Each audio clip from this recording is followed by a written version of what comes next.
Nun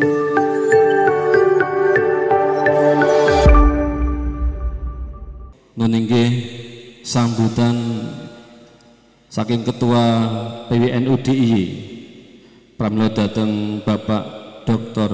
Kiai Haji Ahmad Zuhdi Mudhor SHM Hum wekdal sababan kasumanggaaken sakabehipun sumangga.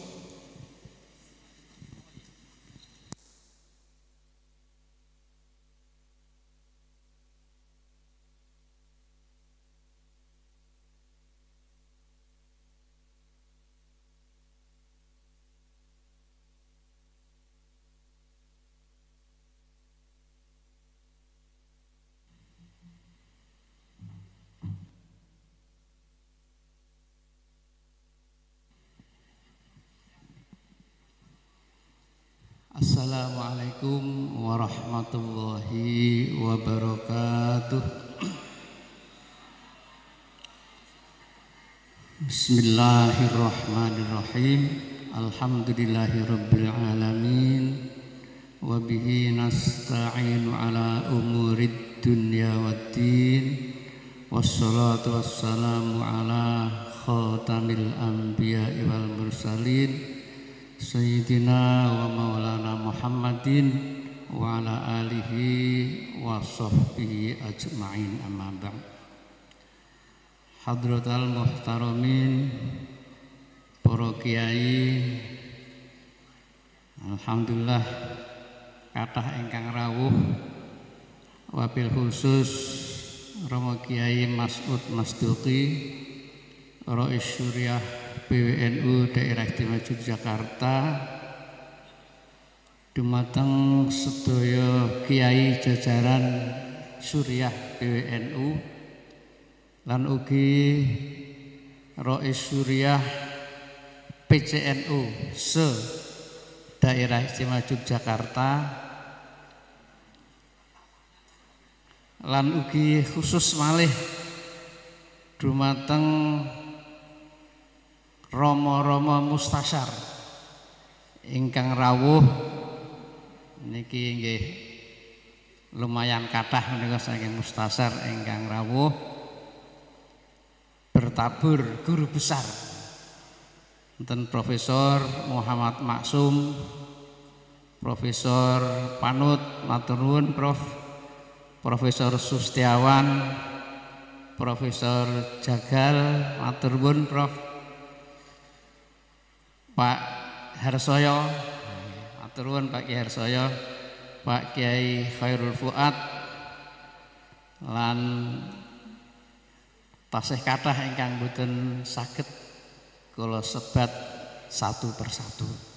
Sedaya Rais Syuriah PCNU, Pak Kiai Saifuddin PCNU Kulon Progo, Pak Kiai Solahuddin PCNU Kota, oh nggih niki Profesor Tamyiz Muharram.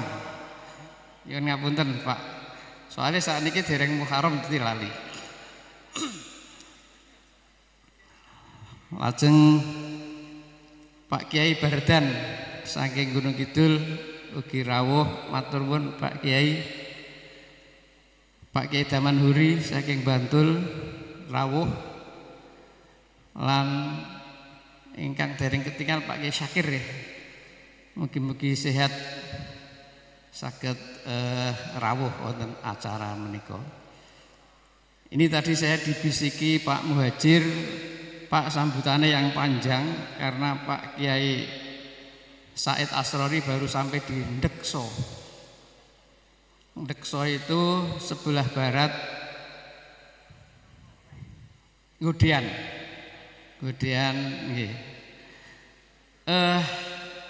Kami mewakili jajaran PWNU Daerah Istimewa Yogyakarta juga menyampaikan terima kasih kedatangan semua ketua lembaga di lingkungan PWNU, kemudian semua pimpinan badan otonom. Hadir di sini PW Fatayat NU, PW Muslimat NU, PW Pergunu, enggak pakai NU, Pergunu soalnya sudah digandeng. kemudian Ansor, Ibnu IPPNU mungkin terlambat ya. Oh sudah datang, ya, syukur sudah datang. Dan Pagar Nusa, ada Pagar Nusa? Belum nampak, masih gaib. Terima kasih semuanya, dan tidak lupa kami sampaikan juga pada Bapak Gubernur yang masih kita tunggu kerawannya, juga Pak Kiai Fajar Basir selaku tuan rumah yang memfasilitasi kita untuk pertemuan pada kesempatan ini.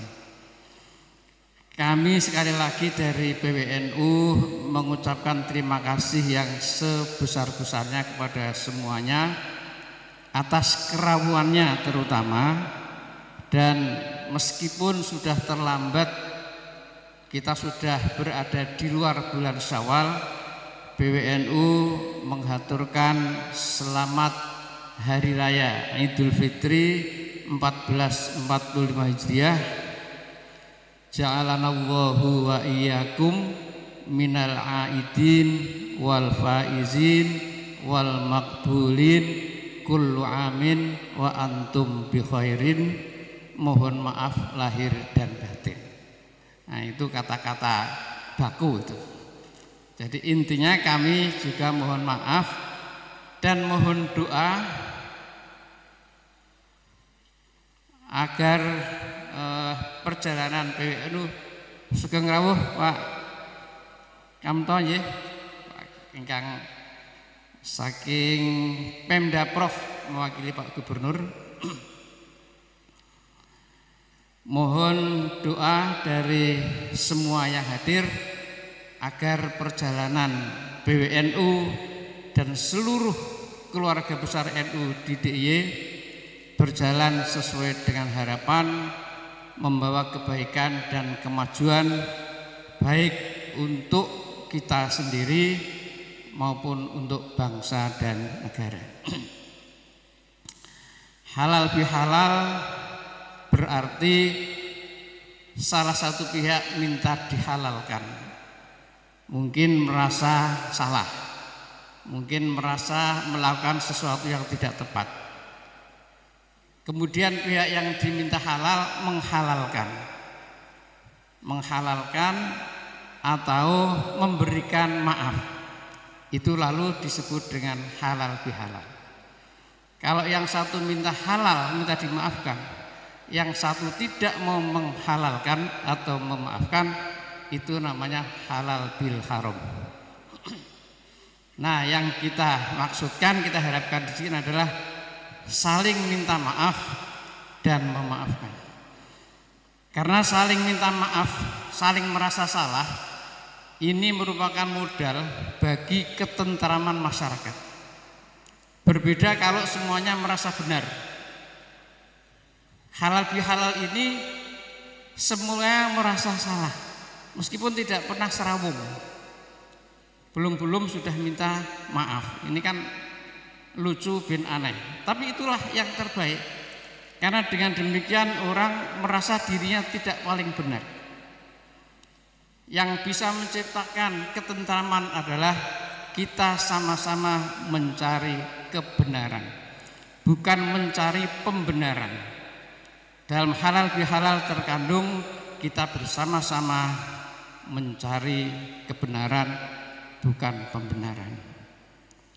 Oh maaf, ini ada yang belum disebut tadi, kehadiran Ketua PCNU seluruh DIY, Pak Dr. Afandi, Pak Kiai Syakban, Pak Kiai Lukman, Pak Kiai Profesor Rianto, kemudian Pak Kiai Sidik yang diwakili oleh Pak Kiai Munsoji. Jadi hafal saya ini. Karena Pak Munsoji tadi datangnya cukup fenomenal, berjalannya didampingi oleh istri. Nah, kita mencari kebenaran bersama, bukan mencari pembenaran. Karena itulah pertemuan seperti ini menjadi penting Mengingat di antara kita kadang-kadang ada salah persepsi, ada salah menyangka, ada salah, bahkan kalau polisi mungkin salah menangkap atau salah menembak, sehingga permintaan maaf menjadi sangat penting. Suatu saat ada seorang pemuda duduk termenung di pinggir pantai sambil memaki-maki laut karena sandalnya hilang terseret ombak. Datang lagi seorang ibu nangis sambil marah-marah mengatakan laut pembunuh karena anaknya hampir saja terseret ombak. Jadi sang pemuda mengatakan lautan itu pencuri sandal, ibu-ibu tadi mengatakan lautan adalah pembunuh. Lalu datang seorang nelayan yang membawa tangkapan ikan yang sangat banyak, mengatakan bahwa lautan membawa berkah. Nah, ini semuanya lalu tergantung pada persepsi masing-masing. Lautan yang sedemikian bagus, ada yang mengatakan pembunuh, ada yang mengatakan dia adalah pencuri, ada yang mengatakan pembawa berkah. Nah, di antara kita hal-hal semacam itu sangat mungkin terjadi. Maka kesimpulan saya, jadi manusia itu tidak perlu mengejar untuk menjadi yang terbaik. Cukup menjadi orang baik. Orang baik adalah orang yang memberikan manfaat kepada yang lain. Karena orang terbaik sekalipun itu pasti akan dinilai jelek oleh orang lain. Jangankan kita yang penuh dengan dosa, Nabi Muhammad SAW, orang yang terbaik, masih banyak yang memusuhi beliau. Maka kita harus berusaha untuk menjadi manusia baik. Khairun nasi anfa'uhum linnas. Itu yang pertama, tentang sawalan selesai. Kemudian yang kedua, saya mengajak juga kepada para hadirin yang hadir di sini untuk lebih memahami hakikat jamiah kita. Orang sering mengatakan kita ini gampang berkumpul tapi tidak bisa berbaris. Sebaliknya orang lain mengatakan susah berkumpul tapi gampang berbaris. Tadi ada yang mengatakan kenapa Gus Kilmi kalah suaranya dengan Mas Sofi? Karena kita sulit berbaris, katanya tadi ya. Nah, oleh karena itu pada kesempatan kali ini saya mengajak kita mencoba untuk melakukan review terhadap pemahaman kita terhadap NU. Bahwa NU disebut sebagai Jam'iyah Diniyah sekaligus Jam'iyah Ijtimaiyah. Dengan keberadaan NU yang sudah 1 abad ini, kita sudah memasuki abad kedua, maka bisa dikatakan bahwa NU telah memerankan diri sebagai pemerintahan di bidang agama. Beberapa waktu yang lalu dalam acara Tarhib Ramadan, Ketua Umum menyebut hukumah diniyah. NU telah memerankan diri sebagai hukumah diniyah, bukan hukumah siasah atau hukumah sia-sia. Nah, pemerintahan di bidang agama. Artinya apa? Bahwa kita telah mempunyai aparat-aparat untuk mengembangkan, mensosialisasikan Islam ajaran Ahlus Sunnah wal Jamaah. Aparat kita cukup banyak. Ada yang aparat struktural, ada yang aparat kultural, dan ada aparat fungsional. Aparat struktural adalah para kiai, para pengurus yang berada dalam struktur NU. Aparat fungsional adalah kader-kader NU yang berada di berbagai lembaga publik yang mereka masih membawa misi NU. Dan aparat kultural adalah para kiai, para dai, para takmir masjid yang ada di tengah-tengah masyarakat, yang menjadi ujung tombak bagi penyebaran dan mempertahankan ajaran Islam Ahlus Sunnah wal Jamaah. Sayangnya memang aparat-aparat kita ini belum tertata dengan baik, belum diberi pembekalan dengan baik. Kita NU belum mampu memberikan pemahaman yang sama terhadap aparat-aparat jamiah untuk mengajarkan dan menyebarkan Ahlussunnah wal Jamaah di tengah-tengah masyarakat. Kemudian sebagai hukumah pemerintah, kita juga sudah punya aturan main, aturan perundang-undangan, baik yang tersebut dalam ADART maupun dalam perkum yang sejauh ini sudah ada 21 perkum yang dilahirkan oleh PBNU. Lain lagi mungkin di Banom juga sudah mempunyai aturan main sendiri. Tetapi aturan main ini juga sering belum kita pahami dengan baik. Banyak pengurus yang minta diberikan buku ADART, tetapi setelah diberikan juga tidak dibaca.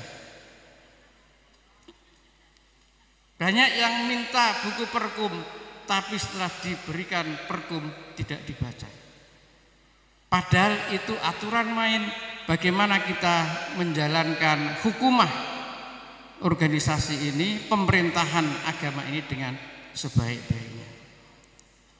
Kemudian kita juga sudah mempunyai teritorial sebagai pemerintahan yang diakui harus mempunyai wilayah kekuasaan.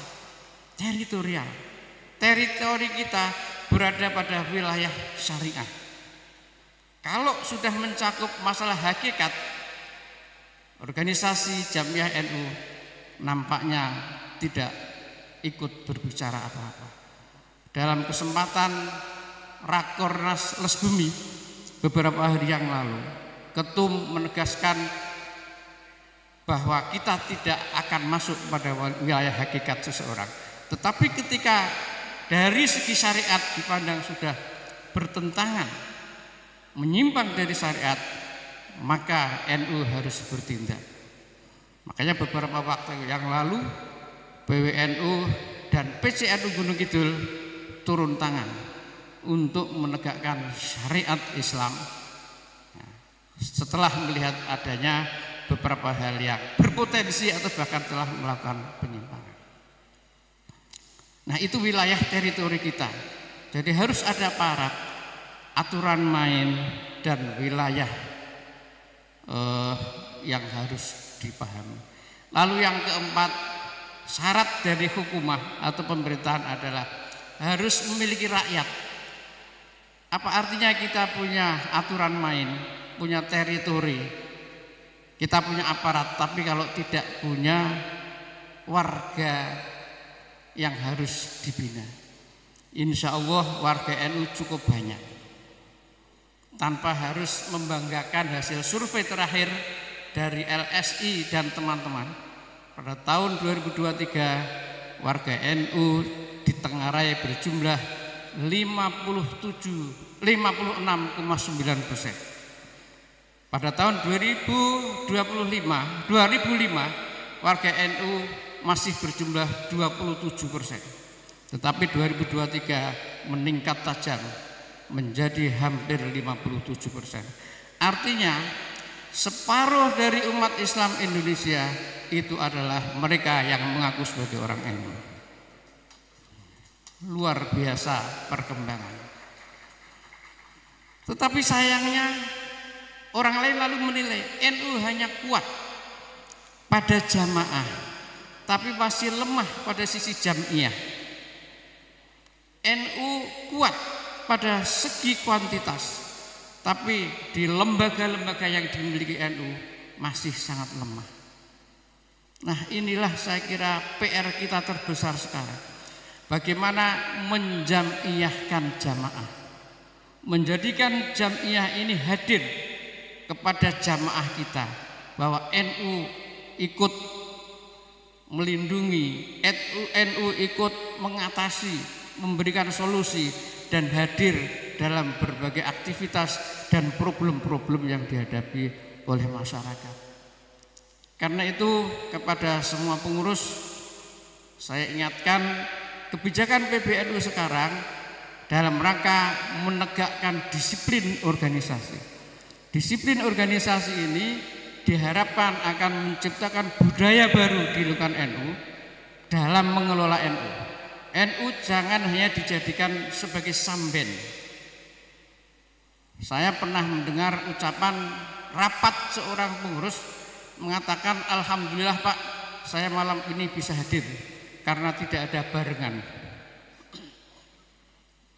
Kata-kata ini nampaknya menyenangkan tapi menyakitkan. Kata-kata yang cukup menjelekit.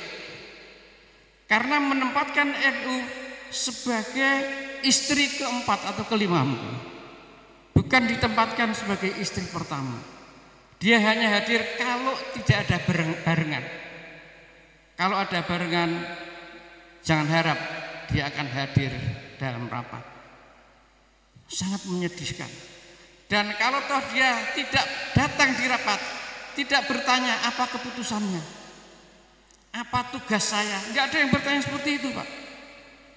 Jadi budaya kita berorganisasi masih sangat lemah. Ternyata menciptakan tradisi itu sesuatu yang sangat berat. Tradisi berorganisasi dengan baik. Sedih kita. Kita melihat orang lain mempunyai aset yang luar biasa. Saudara kita baru saja tahun ini meresmikan 4 gedung menjulang tinggi. Kita membeli tanah saja enggak jadi. Kenapa hal itu terjadi? Karena kita baru pada taraf berkumpul, belum berbaris. Nah, saya kira ini juga menjadi PR bagi semua Banom. Jangan bangga kita bisa mempunyai papan nama saja, tapi tidak bisa mengorganisir, menghimpun, membariskan anggota kita. Jangan berbangga kita punya potensi yang sangat besar, tapi tidak pernah bisa menjadikan potensi sebagai power. Potensi harus diubah menjadi power, sehingga organisasi kita akan benar menjadi organisasi yang baik. Karena ketika Mbah Kiai Hasyim Asy'ari mendirikan NU, itu adalah NU organisasi, NU Jam'iyah, bukan sekedar hamparan kultural yang ada di tengah-tengah masyarakat. Kalau hamparan kultural tanpa NU pun sudah berjalan, tahlilan berjalan, sholawatan berjalan, manakiban berjalan.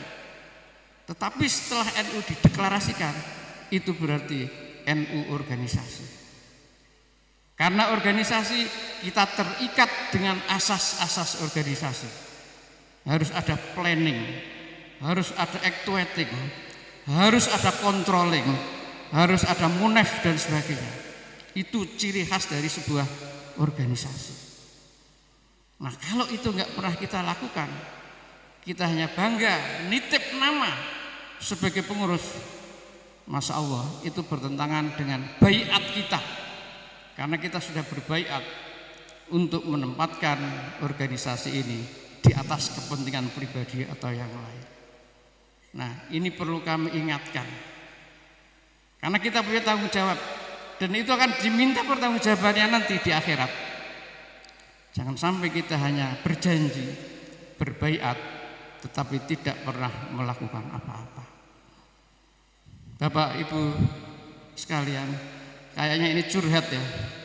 Nah, tapi kalau enggak curhat di depan bapak-bapak ibu-ibu, nanti saya curhat sendiri di kamar, malah bahaya. Jadi inilah yang saya kira perlu kita renungkan, bahwa memasuki abad kedua keberadaan NU ini, kita harus benar-benar bisa menata organisasi dengan lebih baik. Kita masih sangat jauh dari keinginan, cita-cita. Oke lah, PBNU mencanangkan tema besar, merawat jagat, membangun peradaban. biar aja itu menjadi temanya PBNU. Tapi di daerah yang harus kita bangun adalah sinergitas dan kolaborasi. Antar lembaga, antar banom harus bersinergi. Jangan bangga mampu melaksanakan kerja sendiri. Sebuah ironi kemarin setelah saya amati, pada saat posko lebaran kemarin, di mana-mana didirikan oleh Ansor dan Banser. Di DIY ini ada berapa? 12 posko atau berapa? Hanya satu saja posko setelah saya cek yang berkolaborasi dengan LKNU. Di situ disediakan alat-alat pengobatan ya secara sederhana. Ada perban, ada obat merah dan sebagainya. Tapi di posko-posko yang lain nggak ada. Karena Ansor, Banser dan LKNU tidak berkolaborasi. Padahal mestinya dalam posko-posko seperti itu juga disediakan alat-alat kesehatan.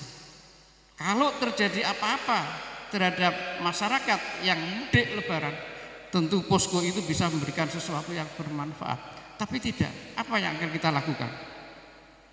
Nah, ini salah satu contoh kecil saja betapa sinergitas kolaborasi di antara kita juga belum kita lakukan. Nah, oleh karena itu sekali lagi sinergitas dan kolaborasi harus menjadi ideologi. Nah, ini saya bahasa ekstrimnya. Harus menjadi ideologi dari seluruh pengurus banom dan lembaga dalam rangka mensukseskan kerja-kerja organisasi ini. Nah, saya sangat berterima kasih pada beberapa teman yang pernah mengajak diskusi tentang sinergitas dan kolaborasi ini. Alhamdulillah sangat bermanfaat. Belum lagi ketika kita harus ikut berbicara tentang seperti yang dikatakan Ketum PBNU.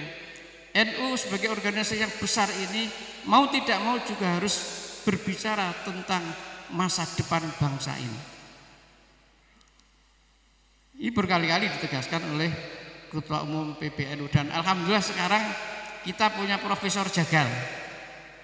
Monggo Prof nanti dilanjutkan kajian tentang kebangsaan yang itu harus diketahui oleh pengurus NU dan apa yang harus dilakukan oleh NU ke depan. Jangan sampai kita berada di belokan-belokan tajam yang kemudian kita menjadi korban keserempet bis atau truk sehingga kita yang menjadi korban. Nah, jadi mohon maaf pada bapak-bapak, ibu-ibu, rekan-rekan sekalian, curhat pada siang ini. Soalnya tadi Pak Muhajir bilang sambutannya agak lama Pak, nunggu Pak Said. Jadi ini saya kira sudah cukup banyak yang kami sampaikan. Mohon maaf atas segala kekhilafan dan kekurangan. Mudah-mudahan ada manfaatnya. Terima kasih. Oh iya, Profesor para rektor yang hadir, matur nuwun. Ini dari Prof Pak Syihab hadir dari IIKI, kemudian hadir lagi dari rektor siapa? Stayo nggih, Stayo nggih, dari Stayo Budiah alhamdulillah hadir. Lalu dari UNU diwakili Pak Gofar alhamdulillah hadir. Dari Alma Ata belum. Kemudian dari STIE belum ya. Tidak apa-apa meskipun tidak hadir secara fisik di sini, tetapi yang non fisik kita harapkan bisa hadir. Sing penting ora medeni. Terima kasih. Akhirul kalam wallahul muwaffiq ila aqwamit thoriq. Wassalamualaikum warahmatullahi wabarakatuh.